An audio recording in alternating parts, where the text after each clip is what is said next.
Hello, and welcome to the Beyond Resilience Life podcast, a show about life adversity, how to overcome it, and transform your life. This is your host, Dr. Lydiana García, a licensed psychologist in Los Angeles, California. And even though my hope is to deliver information that can be helpful for you to overcome adversity and transform your life, it is not meant to be a substitute from being diagnosed and treated by a licensed mental health, medical, and related professional. Season 1, Episode 5. Hello, everyone, and welcome back to another episode. Today, we'll talk about one of the subjects I'm currently passionate about, which is reparenting ourselves after experiencing trauma.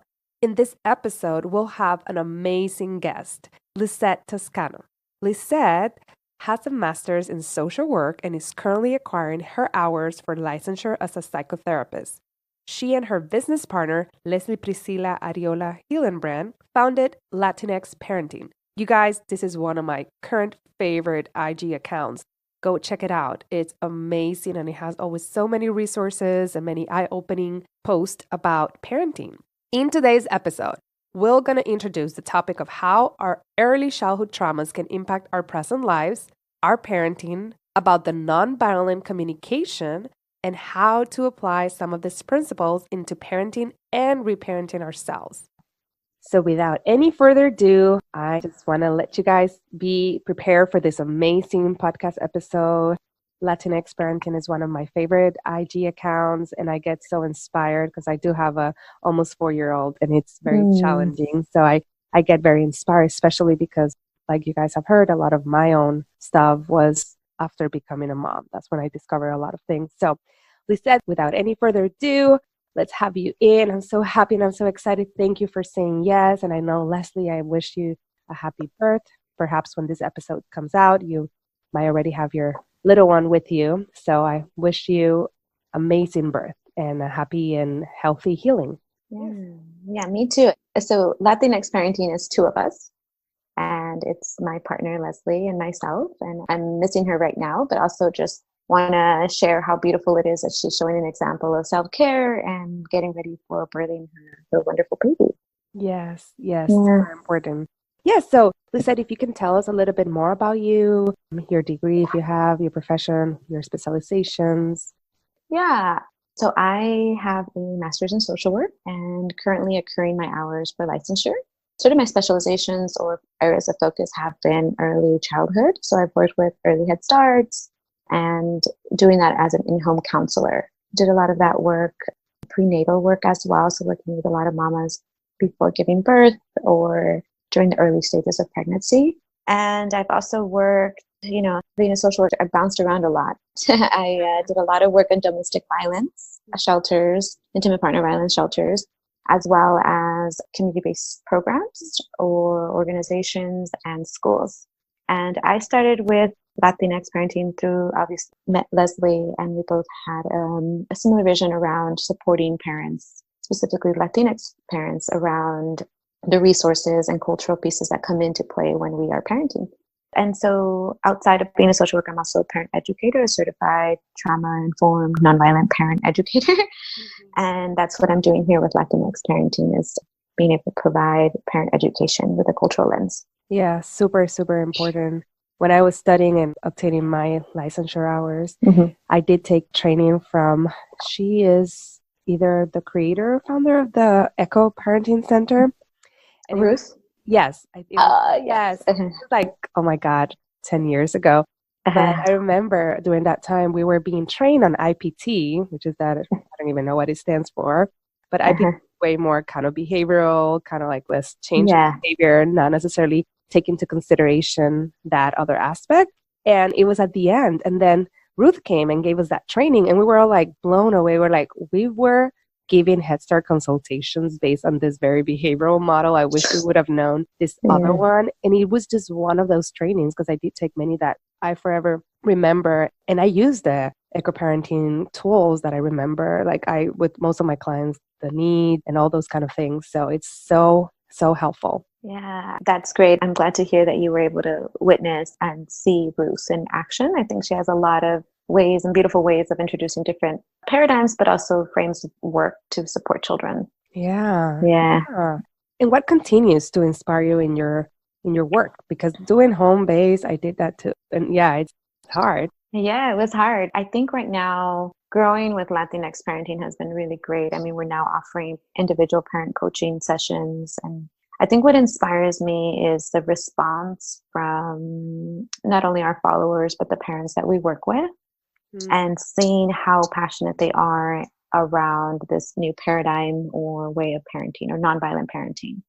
And more than anything, I think my son really drives me forward in trying to change our communities and start healing specifically for men, I think. And now that I have a son, around creating space and seeing other men create space for creating emotional intelligence and allowing for that to happen. Yes. And a little bit later, you're going to share a little bit where people can find you and all that information. But yeah, I didn't know you guys do that. Individual coaching is so important. Yes, we do the parenting series and also just started individual parent coaching. So yes, excited to share some more about that.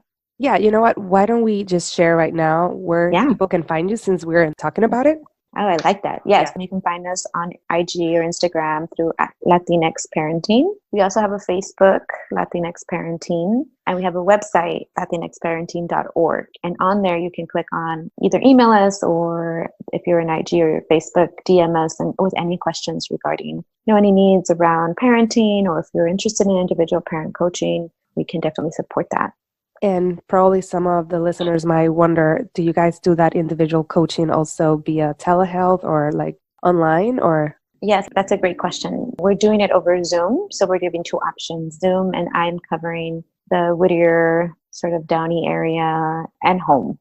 The hope is also that in the future, once Leslie returns, that'll be also offered in Santa Ana. Oh, okay. Yeah. Thank you. Thank you for sharing. Yeah. And I'll put that also in the show notes. So if people have any questions. Great. Thank you. So now let's go to I always get confused with that word, with the nitty gritty aspect. But how do you define early childhood trauma?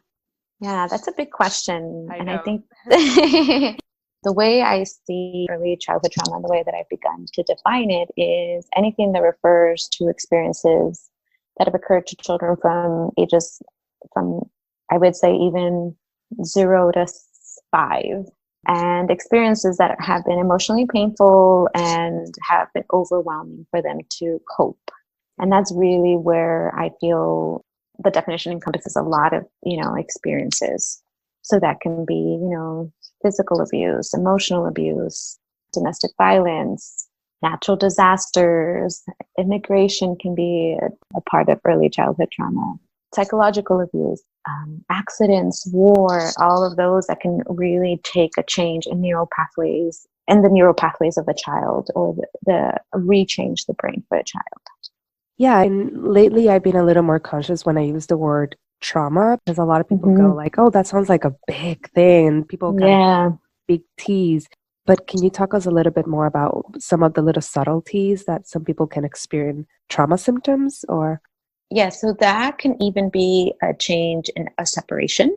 So if there was a sudden separation or a change in schedule, I mean, those are the subtle examples that come up for me right now.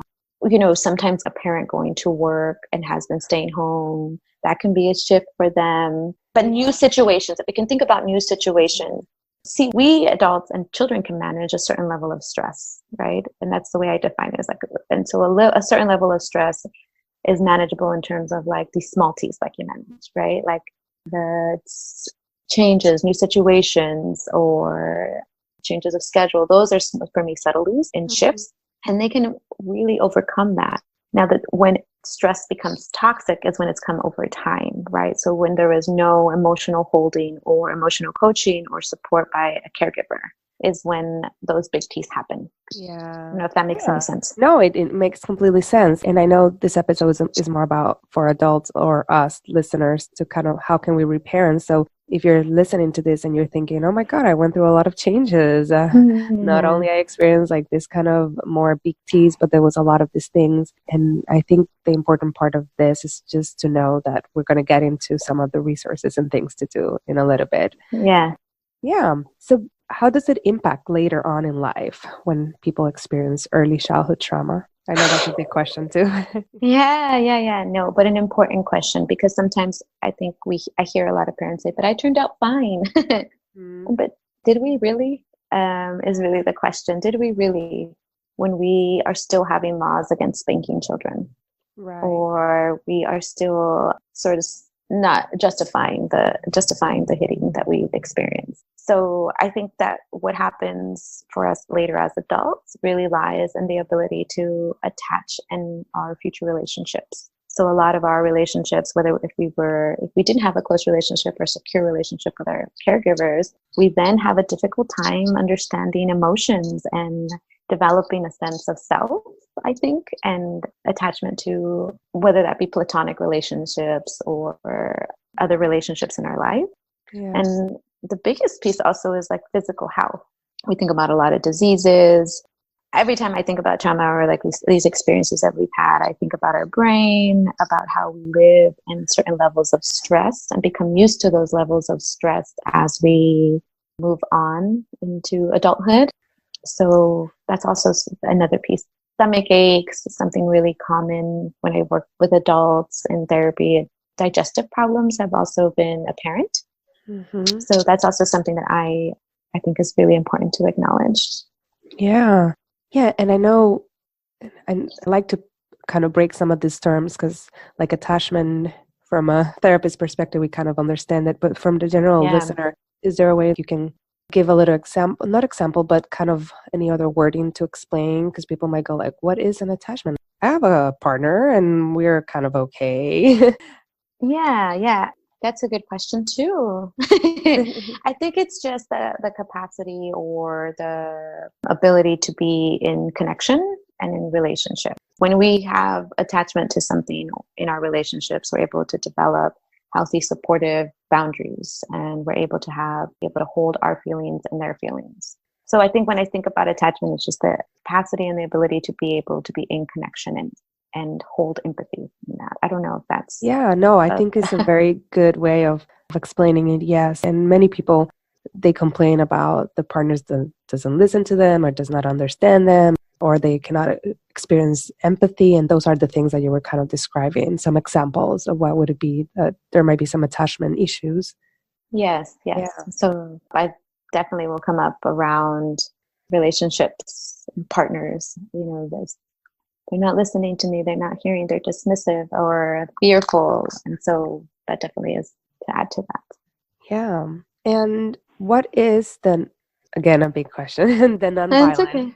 communication, like paradigm or? Yeah. So nonviolent communication is derived from Marshall Rosenberg, and he has developed a center called the Center for Nonviolent Communication, and it's based on principles of nonviolence and just a natural state of compassion when no violence is present in the heart. So the biggest piece about nonviolent communication is that it assumes that we're all compassionate by nature. So it assumes best of intentions, and that sort of violent strategies or strategies that are not the best strategies, whether they're verbal or physical, are learned behaviors that we're taught versus really who they are as a person. So it also, nonviolent communication talks about basic human needs and that we all have them and that our behavior is a strategy to meet one of those needs. And so how that has transpired into parenting is really moving beyond the looking at the behavior and looking at what's the feelings, what's the needs for my child in this moment, and being really curious around what's happening and nurturing a child's self-esteem, autonomy, and emotional growth through that. Yeah. And now, what if, it's that whole aspect of the reparenting? So let's say, and I can share a little bit of me. And I did notice when I had my son, I went into like this little black hole, or I was about to. I always felt like I was about to and would like snap out of it. But later on, I kind of put a lot of dots together that my mom experienced some stuff herself. And when she was a newborn, she had a illness and she almost died. So no wonder that when I was born, there was some little bit issues. And then no wonder when my son was born, I was carrying all those kind of things. Oh, wow. And yeah, and in that aspect of the reparenting, how I did it was that I did seek help. And Mm-hmm. for like the first 2 years of my son, almost like on a weekly, and then we kind of did like every 2 weeks on a monthly basis. And it was in home, which it was so helpful. And the ways that I kind of think of when I think of reparenting, I like to go into the off need sheet from the Eco Parenting Yeah. in terms of how I can also show compassion to myself in when I'm experiencing things, and how I can have that different voice inside to kind of reparent like in that moment. And that's just one example of my own journey with it, and I'm still in it because toddler is interesting. But uh, I wanted to really like pick your brain in like if you have any ways that people can have like a strategy or a way to go when they're thinking of, oh my God, I went through a lot. And now how can that idea of reparenting, how can they change that inner voice or change some of the patterns and behavior because they don't want to pass it on to their next generations? Yeah, I think that's a beautiful question. And thank you so much for sharing with me like your experience around that. I think that it resonated when I had my son. I think that's when a lot of the reparenting began to happen. Yes. Yeah. So what I want to share first is that sometimes I think we talk about, and I want to also do this, is I talk a lot about reparenting the inner child. And I had a parent who said, I don't like you to tell me like that's little me or inner child. And I thought that that was such a powerful statement, because it's like we're wanting to feel empowered and also gain our power back through reparenting ourselves. So I think that's something that we talk about in our classes, is understanding our childhood experience. So that doesn't mean that we go through every single detail of our childhood trauma, but really it begins as a self-reflection practice. And what does that mean by self-reflection? It means being able to ask questions like, why did that happen? Or how did that happen? How did that make me feel? And sometimes we can't even begin to think about how did that make me feel? So it's even learning a new language around emotional intelligence or an emotional vocabulary to have to put to those experiences. I think this is so important because I'm listening. It's like the first is the awareness, and then Yeah. kind of like even the awareness of not only what happened, but how they that made them feel. Mm-hmm. And you brought up that super important fact that I see a lot with my clients when they experience early childhood trauma. They usually have difficulties tapping into the emotion about it or even making sense. Yeah. So I think that's so important. Yeah, it could be really hard, and you're not alone in that. I think sometimes we can feel alone in like, I don't have the feelings. I don't know how to talk about the feelings. And outside of the feelings, what I also tell parents is to get comfortable with where you experienced the trauma or where you experienced the feelings. So, for example, like if we can identify anger, what is it? How do you feel when you're angry? What parts of your body do you recognize the feelings are arising from? That brings awareness that feelings are not just in our heads, they're actually in our bodies and they're stored there. So just recapping again, like through the self-awareness piece, asking questions, a lot of self-reflection, and also becoming aware that emotions live in our bodies as well. And thinking about, how was my childhood? What was this like? What would I like to keep? What do I not want to keep? And I think that it's an ongoing process as we move in relationship with our children. It's not a linear process. It keeps going and going. Yeah. And then you mentioned this other thing, like what we want to keep and what we don't want to keep. I think that's Yeah. important. Yeah. Can you expand a little bit of what you meant with that? Yeah, I think that sometimes we can hold both pieces of our experiences in early childhood. Maybe we didn't appreciate that we were yelled at or humiliated, or words that were not kind to us. But we really enjoyed memories with, family trips that we had, or customs or values that we really held that were really present. So it's not completely doing away with everything in our childhood, but also maintaining those pieces that brought joy or peace in for us. And what about the people, because this is something that I see in my practice, the people that have no idea how to, especially when they receive either physical but also emotional abuse, because I see usually those two kind of intertwine, but changing the way of their inner voice, inner talk, and finding ways to talk to that inner child or inner adult or just that inner Yeah. person in a different Yeah. way when they never received let's say, or for the most part, appropriate ways of referring to themselves. Yes, that's such a beautiful point too. I think that I started looking for like positive affirmations and rereading them. And I would even have to put them on a sticky note and to begin to think about that. So once the self-awareness and reflection start appearing and you're asking a lot of questions, you will realize that there's pieces that will come up or experiences that will be brought back to you, memories. And then in those instances, it's really important. What I also share a lot with my parents is to say, like, I'm here, I'm safe, regaining your power back from being a little child to now grown individual. So a lot of the, self-talk or pieces that I hold or affirmations, I am safe, I'm here, I belong, I'm enough, are a lot of the pieces that parents will say, I don't feel enough. I don't feel like I'm doing enough for myself or for my child. So the self-talk is really hard when we didn't receive positive language. So I often say, like, look, let's look something up together. Let's find positive affirmations that will hope that new words and new language. And usually if you're seeing a therapist or if you're seeing even a parent coach or someone who's working with you, the modeling comes from them too, and how the language shifts, right? So we're learning from that. Any resources or book that you usually recommend to your clients or? A lot. I recommend a lot of we have a lot. But the one that comes up is from Dr. Dan Segel.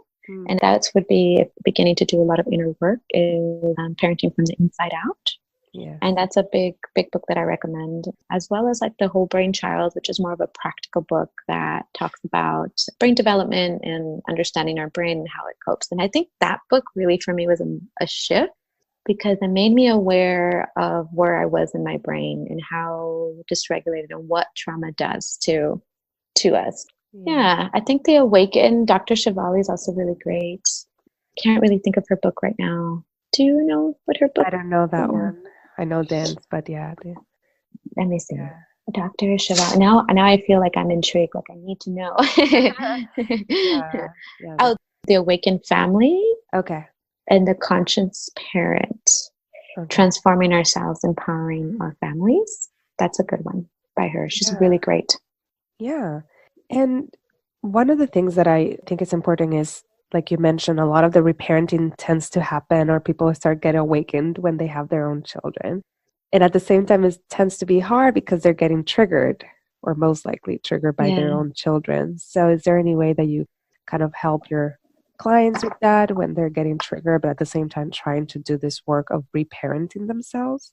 Yeah, I suggest two pieces. One is narrating the experience for yourself.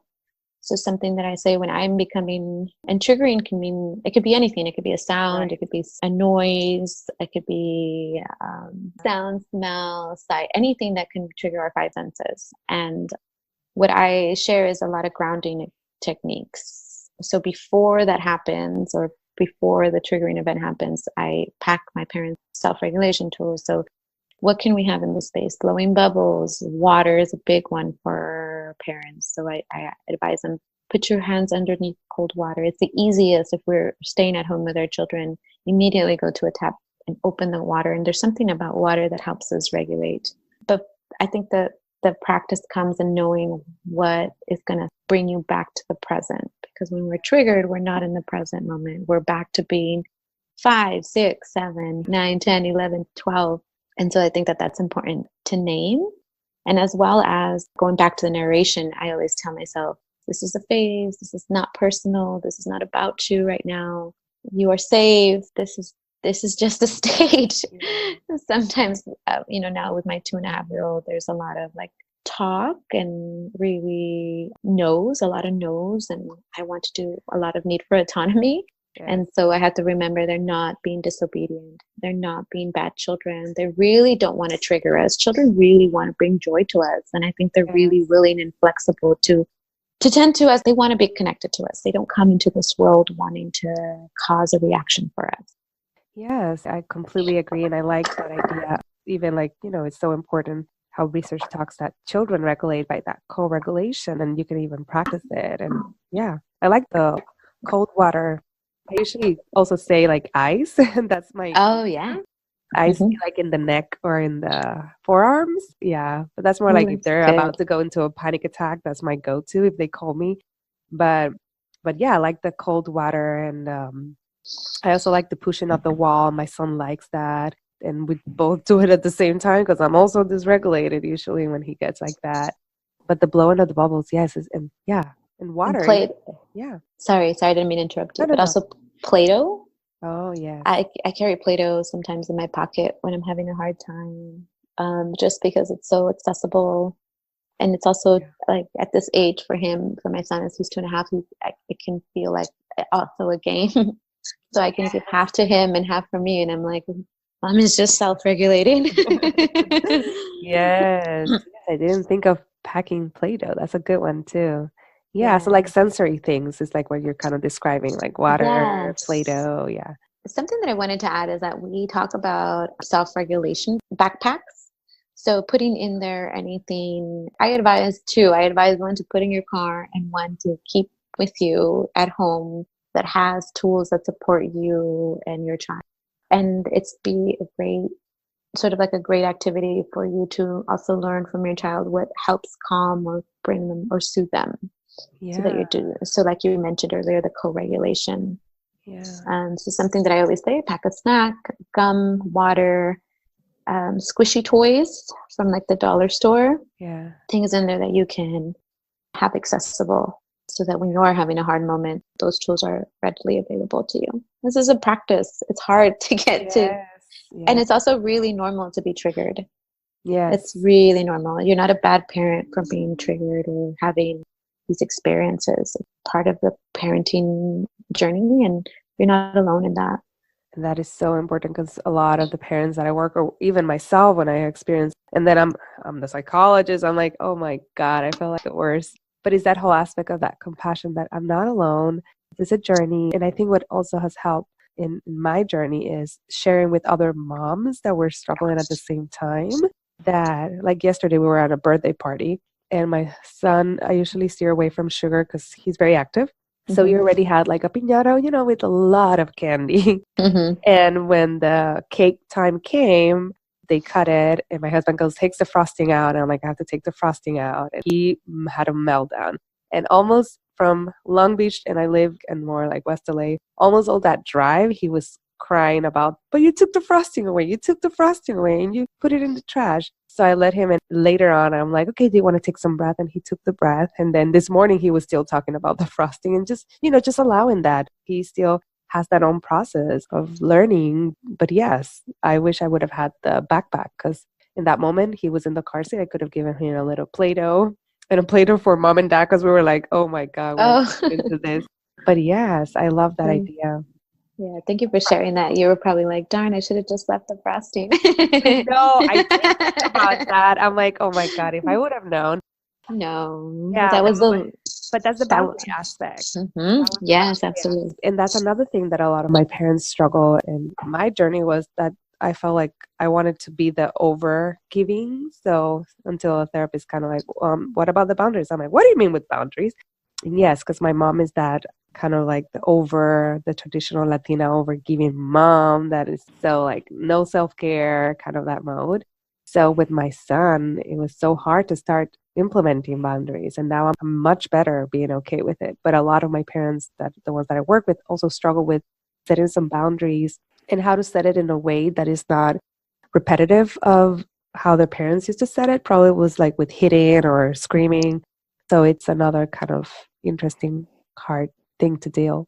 Yeah. Yeah, it's definitely a challenge. I struggle too with setting boundaries for myself and for my son. And I also was brought up with my mother being a wonderful human and woman, but she was also an overgiver and was like, once you have a child, you give all to that child. And Yeah. that has been really hard to begin to deconstruct and move away from. But setting limits for our children is another topic, right? And another, Yes, no, yeah, that one is like a huge, yeah. yeah. But yeah, as we're moving kind of in the closing, any last remarks or information or thoughts? Yeah, I like to just share that despite us knowing around early childhood experiences, that sometimes we forget to talk about resiliency and that we're here and that we're present and we're doing this every day, as hard as it is, as hard as it may be, whether we're parenting or whether we're just trying to get through our trauma in our everyday life. So I also want to share that before we leave, that resilience is so important to acknowledge, and we've survived, and reconnecting to people who really know you or love you or care about you is one way of self-caring in that perspective, and understanding that you're not alone. And so whether that be people in your community or family or friends, reconnecting with that and understanding that we as a culture we're resilient. Yes. Thank you for bringing that, because that's definitely one of the topics of the whole podcast idea. Yeah. Oh, yes. I forgot that was but yeah, thank you. Because I know earlier you mentioned kind of think about the things that you want to keep. So I think that's also kind of a self-reflection of the good things that happen, because most likely at least one or two things happen. Yes. Well, thank you so much, Lizeth. I'm so happy that you were able to join us. And I hope the listeners are getting a lot of the information and some of the skills. And remember, the information that was provided here in terms of resources will be in the show notes. And I'm looking forward to kind of later on, maybe when the episode is out, Leslie, if she has her baby already. And again, wishing her an amazing birth and all that. And thank you again. Thank you so much for having me. Thank you. Thank you so much for listening to the Beyond Resilience Life podcast. I'm so happy to have you here. If you like this episode, please make sure to review it and comment on it and share it with your friends and family. Until next time.